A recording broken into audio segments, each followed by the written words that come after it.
السلام علیکم۔ بسم اللہ الرحمن الرحیم۔ معین اردو اکیڈمی یوٹیوب چینل میں خوش آمدید۔ ہم نے ایک معروضی سوالات کا سلسلہ شروع کیا ہوا ہے، تو اسی سلسلے کی آج کی کڑی ہے ہماری مرکب ناقص اور اس کی اقسام۔ مرکب ناقص کے حوالے سے جو اہم MCQs ہیں، اہم معروضی سوالات ہیں جو بار بار پیپروں میں پوچھے جاتے ہیں، ان کو اس لیکچر میں ہم بیان کریں گے۔ چلیں ہم بلا تمہید اپنے لیکچر کی طرف چلتے ہیں۔ سوال نمبر 1 ہے جی، دو یا دو سے زیادہ بامعنی الفاظ کے مجموعے کو کیا کہتے ہیں؟ دو یا دو سے زیادہ بامعنی وہ الفاظ جو معنی رکھتے ہیں اسے کہتے ہیں مرکب یا کلام۔ نمبر 2 ہے کلام یا مرکب کی کتنی اقسام ہیں؟ کلام یا مرکب کی 2 اقسام ہوتی ہیں، مرکب ناقص اور مرکب تام۔ سوال نمبر 3 ہے وہ کلام یا مجموعہ جن کا پورا مطلب سمجھ میں نہ آئے اسے کیا کہتے ہیں؟ جس کا پورا مطلب سمجھ میں نہ آئے اسے مرکب ناقص کہتے ہیں۔ نیک لڑکا، یہ قلم، اسکول کے لڑکے کس کی مثالیں ہیں؟ یہ مرکب ناقص کی مثالیں ہیں کیونکہ ان میں پوری بات سمجھ میں نہیں آ رہی۔ سوال نمبر 5 ہے علم بڑی دولت ہے، علم نحو کے اعتبار سے یہ جملہ کیا ہے؟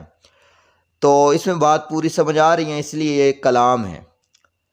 سوال نمبر 6 ہے وہ مرکب جو مضاف علیہ، حرف اضافت اور مضاف سے مل کر بنے اسے کیا کہتے ہیں؟ اسے مرکب اضافی کہتے ہیں۔ سوال نمبر 7 احمد کی کتاب، باغ کے پھول، موسم بہار وغیرہ کون سے مرکب کی مثال ہیں؟ تو یہ مرکب اضافی کی مثال ہیں کیونکہ ان میں کی کے وغیرہ جو حرف اضافت ہیں تو اس لیے یہ مرکب اضافی ہے۔ زیر کی علامت کون سے مرکب کی خاص پہچان ہے؟ دو لفظوں کے درمیان زیر کی علامت مرکب اضافی پہچان ہے۔ حرف اضافت کے بعد والے اسم کو مضاف کہتے ہیں، جو حرف اضافت کے بعد اسم آتا ہے اسے مضاف کہتے ہیں، اور جو حرف اضافت سے پہلے اسم آتا ہے اسے مضاف علیہ کہا جاتا ہے۔ سوال نمبر 10 ہے وہ مرکب جو معطوف علیہ، حرف عطف اور معطوف سے مل کر بنے اسے کیا کہتے ہیں؟ ایسے مرکب کو مرکب عطفی کہتے ہیں۔ سوال نمبر 11 ہے واو اور کن حروف کی خاص پہچان ہے؟ واو اور حروف عطف کی خاص پہچان ہے۔ حروف عطف سے پہلے آنے والے اسم کو کیا کہتے ہیں؟ حروف عطف سے پہلے آنے والے اسم کو معطوف علیہ کہتے ہیں، اور حرف عطف سے کے بعد آنے والے اسم کو معطوف کہتے ہیں۔ صبح و شام، رات و دن وغیرہ کون سے مرکب کی مثال ہیں؟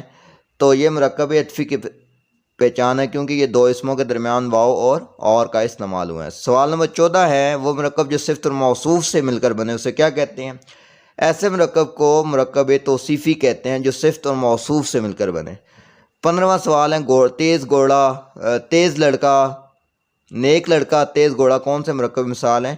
تو یہ مرکب توصیفی کی مثال ہے کیونکہ اس میں ایک صفت ہے اور دوسرا موصوف۔ نیک لڑکا، اس میں نیک کیا ہے؟ تو اس میں نیک صفت ہے اور لڑکا موصوف ہے۔ سوال نمبر 18 ہے وہ مرکب جو اس میں اشارہ اور مشار علیہ سے مل کر بنے اسے کیا کہتے ہیں؟ تو ایسے مرکب کو مرکب اشاری کہا جاتا ہے۔ سوال نمبر 19 ہے یہ کتاب، اس میں یہ کا لفظ کیا ہے؟ تو اس میں اشارہ ہے جو قریب کے لیے استعمال ہوا ہے۔ سوال نمبر 20 ہے وہ مرکب جو حرف ندا اور منادی سے مل کر بنے اسے کیا کہتے ہیں؟ ایسا مرکب جو ندا اور منادی سے مل کر بنے اسے مرکب ندائیہ کہتے ہیں۔ وہ حروف جو پکارنے کے لیے استعمال ہو اسے حرف ندا کہتے ہیں۔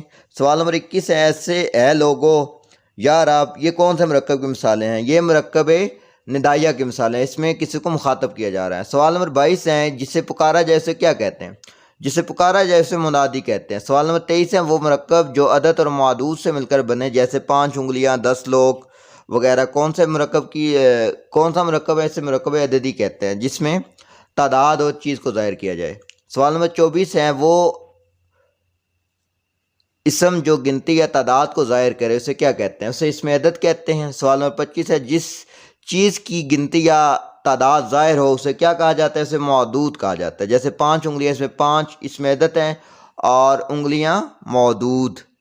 سوال نمبر 26 ہے دو یا دو سے زیادہ اسموں پر مشتمل کسی شخص یا چیز کے نام کو کہتے ہیں، جیسے محمد بلال، یہ 2 ناموں کا مجموعہ ہے، رحیم یا ارخان، تو ایسے مرکب کو مرکب امتزاجی کہتے ہیں۔ سوال نمبر 27 ہے ایسا لفظ جس کا کوئی معنی ہو، مطلب ہو، اسے کہتے ہیں، ایسے لفظ کو موضوع کہتے ہیں۔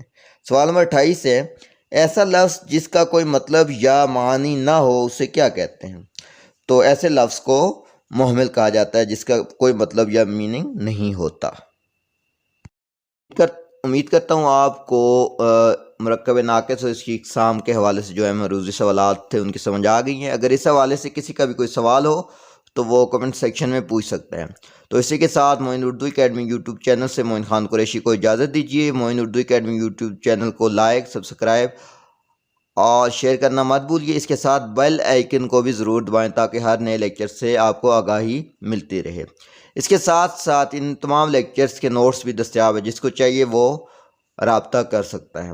ملتے ہیں اگلی ویڈیو میں، تب تک کے لیے خدا حافظ۔